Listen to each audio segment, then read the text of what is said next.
Hi everyone, I'm Priya, CFRE's media director, and today I'm speaking to Pedro from Black Budget. So welcome. Thanks for having me. No problem. How are you? I'm great. I'm enjoying the nice weather, playing shows. Yeah, we're gonna get into that later. Yeah.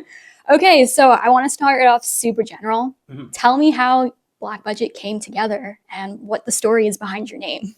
Yeah, so the term Black Budget is like a government term where they have like, it's the other budget that they don't want to show specifically what they're using it for. So if they're doing like, like operations or like military stuff or like UFO research, stuff like that, then they'll write it as the Black Budget. Okay, very punk rock. Yeah, I know. Yeah, and it fits like the whole theme of like what's going on in the world and everything. And we got together. It was a COVID project.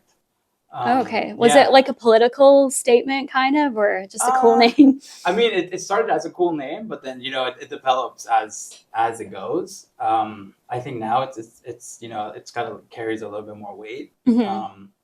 But yeah, like some of our new stuff that we're writing is like definitely more on the political side. Okay, I'm excited for that. Yeah. Okay, so let's jump into your bandmates Mhm. who aren't here. Tell me a little bit about them and yourself. Yeah, so I'll start with Craig, plays bass. Cool guy. I've known him for many years now. He's I've known him for playing in other bands and stuff. Yeah, he's a sick bassist. Like when he joined the band, like he bought 2 basses to join the Oh, band. wow. So he was like committed. Oh yeah. So like we did a lineup change, and then I was texting him. I'm like, "Do you know any bassists?" Because I know, but he was in a band already. He's like, "Oh, my band's not really doing much. Let's jam and see where it goes." So we jammed and immediately connected. He knew all the songs, which is great. I didn't have to teach him anything. And then yeah, like he, super chill guy, mellow, like classic bassist, And then Chris, or goes as Barrett, Chris Barrett. Mhm. He is a sick drummer. I've known him for a little bit too. Like he used to come see Black Budget before when we had the older lineup. Mhm. And yeah, he makes amazing hot sauce. Yeah, and he makes barbecue sauce. It's on their website. Yeah. Check it out. Yeah. And the barbecue sauce, we just like released it and it's really good. It's probably my favorite. I put that on everything. But he's like crazy drummer, crazy guy. He plays in a few bands too. Oh, And really? Yeah. So we're all kind of like in the scene. Like everybody plays in different bands and stuff, which is like a big community. That sounds great. Yeah. You guys are just like in it, immersed, getting what you can out of everything. Yeah. And I guess myself, I've been playing guitar forever, since like grade 3, I think. I used to carry my guitar in the bus, like school bus in Chile. And yeah, I've been playing guitar, writing music, and yeah, just doing my thing. It shows. We saw them at North by Northeast. You looked like a natural. Oh, thank you. So it was pretty cool. Yeah. I wanted to ask specifically, what do each of you bring like to the band, like skills that make it all work?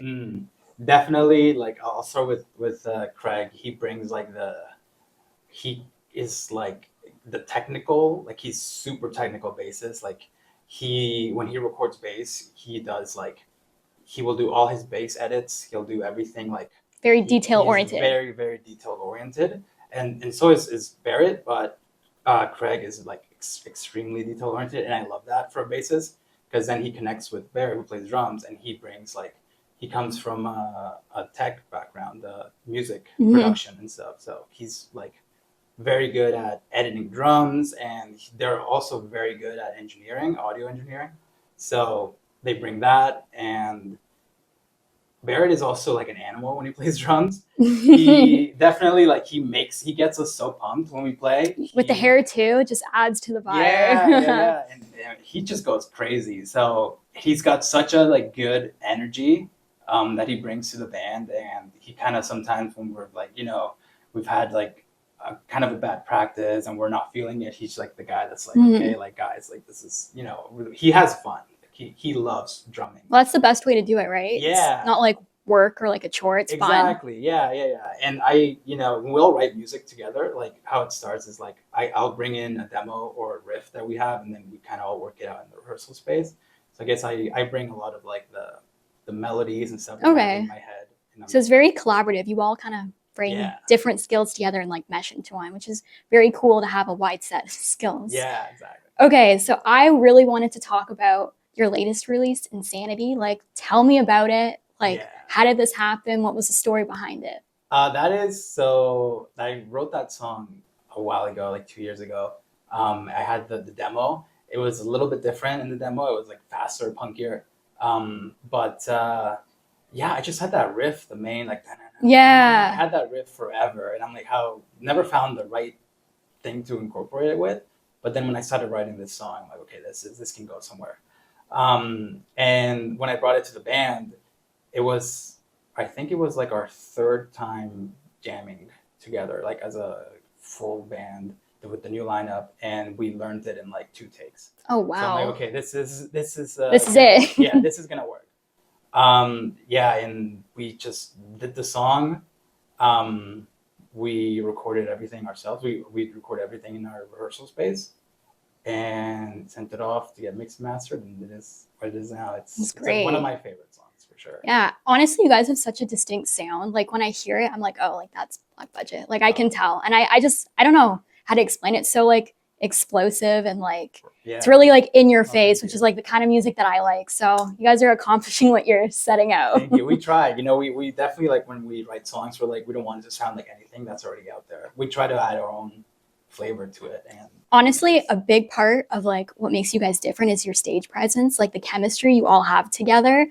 How do you accomplish like just, I don't know, bringing us into the experience of you playing your music? Yeah, that's just, we're all like, I guess seasoned, and we just played so many shows like individually that we're kind of just like, it just kind of happens. We don't hold back. So there's like no nerves. You guys are immune to that now. I mean, I know like there definitely is. Okay. Like, you know, it's naturally you get you know, you get a little nervous. But it's like we leave that behind, and we just like the worst thing that can happen is we don't care. Yeah, So that's totally punk rock. We broke, like I remember we played a show. I broke a string in my guitar. I switched guitars to my backup, and I immediately broke another string. So oh my gosh, what'd you do? Yeah, I just played the show with 5 strings. Honestly, punk rock though, very like yeah. anything goes wrong, it's all punk, you know. Stuff has gone wrong before, like people moshing and they'll fall on the pedal board. Oh, we had that happen at a show once where people, the first song, somebody fell on my pedal board and like turned every pedal on, and it was just my god, wall of sound. Wow. But you know, it's like it's part of the experience. It's part of what makes live music. It's good stories too about like when you're telling other people. So it's good to have well-rounded experiences. I think like worst case scenario, you already been there, you did that, so you're prepared. We had one funny thing happen. We played a show and we had our friend Soda with a fog machine, and we gave him the remote. So he just like, it was nonstop fog, and it was looked cool. But then the fire alarm went off. I was gonna say, did it block you guys from like seeing what? No, that happens, but we're like, it's part of the experience. Okay. But the fire thing, we're like, I had just broke a string, so I thought it was my guitar feedbacking because it was in the same key as the fire alarm. So I was like, oh, something's not plugged in here. And then you see the promoter at the back, cut the fog. But yeah, and like stuff like that is I guess is what makes it fun. It's part of the metal rock kind of vibe that you're giving for it. For sure. So I wanted to specifically ask about your song, Do You Want It? It's one of my favorites. Guess because like I'm a fan. I wanted to know like, where did that song come from? Like, how did it come to be? That was actually the first song I ever wrote for Black Budget. Oh, wow. And that was like the first song I ever wrote, I think, fully. That was just like, I wrote that song in like a day. I had the melody, and it was right when like COVID just started. So we were just all at home, and I was like, okay, I need to do something. I can't just play video games. So I started just playing guitar. And then I came up with the chorus melody, like yeah. And then I'm like, okay, that's cool. Let's see where they can go from there. And then I wrote the lyrics, and I sent the track to Jack, our drummer at the time, and it was just like that. That was the beginning of Black Budget for that song. That's very cool. And I feel like I'm really happy with that song. I feel like that song doesn't get the love. I appreciate it. I really appreciate it. to hear a shout out for it. So you have a bunch of performances coming up in like Peterborough, London, Toronto, and Kitchener.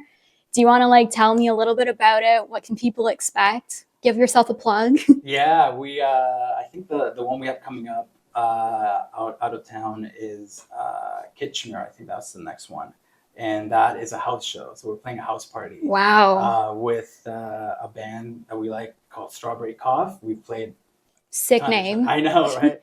We played a ton of shows with them. They're really cool. And then another band called Dead Karma, who we haven't played with, but they're sick, from Kitchener. And then we have a show coming up in July in Toronto, July 10th at the Bovine with a band called Dog Party.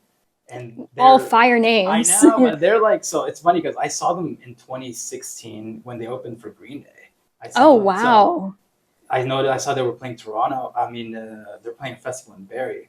So I reached out, like, hey, you guys, I'd love to play a show because they're a sick band. And like, yeah. Let's set something up. So honestly, what stood apart for me is like you reached out to us to like come and see you, because like bands or like musician artists, they don't usually do that. Usually we have to go to them, and then like saw your email, you had your stuff linked, which was like super easy for me to go in. So like that's a really good thing too, because we get hundreds of emails from like people wanting us to, like their publicists, come see our show. But the fact that you reached out to me directly is like kind of what set you apart, like for me. Yeah, like, so I think that's something from running. We also, Sandra and I, we run Critical Zero, which is like music. We do like show reviews, photography, videos, everything to support the scene. So I think we get like a lot of bands we want to watch. We'll reach out and stuff. So we get a lot of emails from people that are also inviting us to shows, which is nice. So then that's when I'm like, okay, it's good, because it's good to get an invite to a show. Yeah, for sure. Yeah. So I have to ask you now, like, how do you like manage your time, since you're in the band, you have your own business now, and anything else? Yeah. It's a lot of a lot of time to just, not a lot of time for myself to do like I like to watch soccer and stuff, but I can't really watch because I'm working. I'm also doing the band, and then we're doing Critical Zero and other stuff. So I don't know. It just like we just kind of do it. It doesn't really feel like work when you're doing Black Budget and Critical Zero. Oh, that's good to hear. Because it's like, it's all part of the grind. Yeah. And it pays off, because then you get to do interviews like this, which is awesome. Oh, great. Yeah. And it's a lot of fun being part of the community. Yeah. Good answer. So what's next for Black Budget? What can our audience and listeners expect to see in the next couple of months, or maybe at the end of the year if you have anything going on? We have 2 songs ready to go. Like, awesome. Ready. And we are going to put those out, and that should be coming out in the next, 4 months. Because it's really exciting. Space them out a little bit. And then we want to play more shows eventually next year or the year after. We want to play in Europe. It'd be nice. Oh my god. Yeah. So cool. I can totally see you guys doing that. Yeah, we have a lot of listeners from like Germany really? And the UK, which is sick. So we just got to figure out how to take that next step. Yeah, it's all about catering like those different audiences. I don't know if you were there for that panel where it was like US in the Scorn or whatever. Yeah. And they were talking about like doing international and like Europe, because that's like a huge like demographic and like untapped market. So it's good. Like you retained it. I know. I'm really like, I want to play there so bad, because it's like it's a really good rock scene there. Yeah, the culture, the lifestyle, like it's all different from like Canadian music. So it's good to like expose yourself to different environments. Exactly. Yeah, and I've never been. So. Oh wow. Okay. So you guys are gonna have like the classic experience then. Yeah, I hope so. I mean, we just want to do it. I mean, it's a lot harder for us to get like into the States, like you saw in the panel. So we're like, we want to do Europe. It's we're guaranteed to get in. It's cheaper without the visa. Yeah. And stuff. So just going there, renting a van. And sick. Yeah. Just the band experience. You have to like vlog it, or I don't know, do something. Yes, yeah. We will. Yeah. Okay. I have a GoPro that I kind of awesome. With, so. Oh my gosh. Yeah. That's going to be so cool. I'm excited to see all of that. Yeah, me too. So I wanted to ask for like other artists that are up and coming in like the music scene, what would you advise them to like make themselves stand out? And like, I know the grind is like really hard, and like it's difficult when you're like managing other businesses or jobs and Right. stuff like that. So what do you advise our listeners? I think the most important thing is liking the music you make. If you like it and you're proud of it and you can stand behind your music, then it doesn't matter what anybody else says. That's on like a musical side, but also going to shows, like meeting people and networking. Yeah, Because you can send sure. out, a million DMs to other bands you want to play with, but if you want to actually like make that connection, it's good to just go out and support. We've gotten shows before, like when we first started Black Budget, we would go out and go to the bars and meet the people, ask for like, Yeah, lots of where's shaking hands. yeah, just like kind of introducing ourselves and not really like you're not going in there to just like sell yourself. You're just going there to like build that relationship and for the future. So I think that's a really good piece of advice because I think a lot of young artists think like when an opportunity arises, oh, like here's my demo, check me out, here's my Instagram, follow my band. And like it's not really about that. Like, yes, that is the end goal, but you want to like make the impression on yourself. Because initially, honestly, that is like what sold me to like talk to you guys, come see the show. Like I saw who you were and I liked the music. And like I found your music through the interest of like your personality, if that makes sense. Yeah. Yeah. No, it's totally. And it's especially like if you're sending out emails like that as a band, like check out my music, they get tons of those emails, right? So it just sometimes just goes into the spam folder. It's like we've sent a lot of those emails too. We've sent, cold emails and sometimes 1 out of 50 will get a response, but it's you have to do that as well. You got to do a little bit of everything. Yeah, you multiple what's the word, like hats. Yeah. You can't just be like an artist and like creative. You gotta like do everything else till you get up there, and then you can get your publicist and I know. But even then it's like, But it's good to be on the ground floor for those things, like in control of like what's happening, because then like you get to see like firsthand how things work, which I think ultimately is like the best thing. Yeah, and you get to decide how everything is going to, like you get the final say in how it's rather than somebody that, doesn't understand the project as much. So they're not sellout guys, like very authentically themselves. Yeah. So just before I wrap things up, how can future supporters of Black Budget support you guys? Like what should they look out for? This is your time to kind of like plug your stuff. Hot sauce, maybe. Yeah, we got hot sauce, barbecue sauce. We also have shirts. We have them on our website. Come out to shows. I think that's the best way to support. Is just come out to shows, party with us, jam. We want to meet people. So we want to meet everybody. And the shows can be found on their website, which you guys update your website, which I love, by the way, like huge, like green flag. Because I've seen websites where like they have like older shows and like if you're just kind of passively like scrolling, like you kind of get lost in like the sauce of it. So it's good that it's all like tight and like updated. Yeah. So that's really all I had to say on my end. If you wanted to add anything else, now's your chance. No, come out to a show, hang out. We got music coming out soon. First song's coming out in a little bit. It's called Grump. Oh, love it. Yeah, it's a good one. You guys are so good with your titles. Like, I don't know what you do. I know, it's going to be Grump in all caps. Like, I want to love it. And the album, like, I'm editing the cover for it right now. And it's like, it's going to be funny. Like, it's how do you come up with your, like, artwork now? I'm kind of curious. We have a friend, Joe Had. Oh, perfect. And he is a sick designer. He did Insanity. And he's like an amazing graphic designer. But now the song Grump it's like it's about a grump, like a grumpy person. So I thought of Chump from Green Day for some reason right away. So like, I don't know if that's what you're setting out to accomplish. I mean, maybe. But the cover is like, you have to check it out. Oh, for sure. So thank you for coming on the show. I'm Priya, and this is, Pedro from Black Budget. and we'll see you next time.